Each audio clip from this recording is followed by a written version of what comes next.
Welcome to this Zentangle Quickie. My name is Heather Hartwick Gladden. I'm a certified Zentangle teacher, and today we're going to take a look at the Tangle tile drops from CZT Beth Gaughan.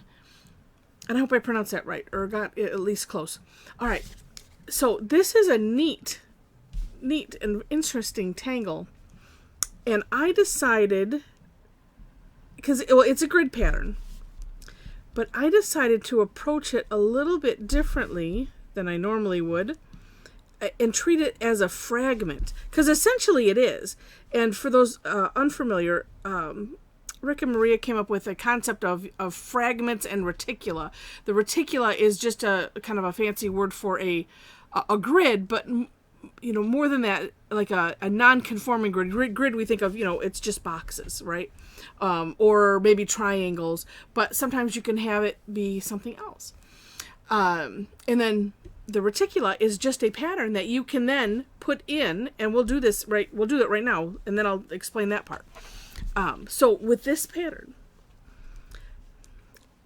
and again, this is just one box of the grid, we're going to take and draw a line across the corner and then aura it, and then go to the opposite corner, same thing. What's also nice about fragments is it sometimes it'll make some tangles seem a lot simpler because you're just looking at it from that one box. Okay, and then it doesn't matter because again this is a fragment which side, but we're going to draw, we could call it a flux shape, or you could think of it as a water drop, something like that. Actually, it would be this way if it was a water drop, right? Or it's the top of an exclamation mark, and or tethered orb. I heard it called that. Maria called it that once, and I thought that was interesting because it's like you have an orb, but you're tethering it here. It's almost like you're pulling it out. Okay, a flux is the name of a tangle if you are not familiar. And then we'll do one kind of close to here on the tip, like there, and turn in the tile so that way I can hopefully somewhat, well, I got close to the edge there, replicate it. Nah, it's okay. It's close. All right. That is essentially it, except then you can decorate it. One way, and I liked how she did this, and it's probably from the inspiration, and it's actually, maybe I can adjust that. So I'm going to fill in, this is where we create our own coloring book. And I'm going to fill in these sections and this section. And doing this is kind of neat because if you're, depending on what you're doing on your whatever, your Zentangle project, maybe you want to have something with some high contrast, and this would fit the bill. In Beth's step out, I think this is, no, it's because I'm moving the pen too fast. Sometimes with these pens, don't go so fast, because then it acts like it's out of ink. But I know this is, well, it's not so new. Okay.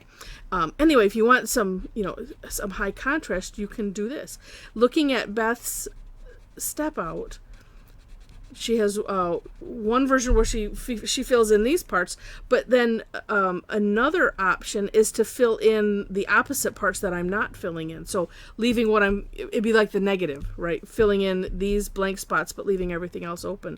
Or you can just have a lot of fun and do whatever you want in them. But I like this look, and so we'll do that. So being that this is a fragment, when you do it in the grid, the concept of fragments is that you can turn them, and place them in whatever direction you wish. Let's see if I can nicely, there we go, just raise that one up just a little bit. When you're filling in, it's nice, you can do sometimes course corrections and, change the shape of things or make them a little bigger. You just can't make them smaller. It doesn't work. All right. So, for instance, here's our grid. So you can have one going this way and then going this way. And this, in the example, this is how she has it. And then this box over, picturing a four grid, and then like this. Or, and I was playing around with it, you could do it completely different. So in this example, I decided, well, and I added some extra lines because it just looked empty, but it's fun to play. So I decided, let's see, these are the original. This side is what I added extra, but it makes for a different look. And if you play, you're like, well, gosh, I don't like I said, it's too open in there, and I don't know what I want to do with it. Well, I'll just add lines. It seems to work, and it did. Something else. Let's see, which one? Oh yeah, because I have this one. Let's double check. I have this one going this way, yeah, and then this way, and then the bottom that way, and then that way. Now, the way that Beth did it in her step out was this way. So where all of them, as I showed initially, where they're all pointing into the center. This one, though, instead of straight lines, because do you have to do straight lines? Nope, you can do curved lines. And then it turns out like this.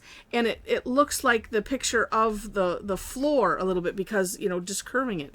But you can have just as much fun as you want to with this.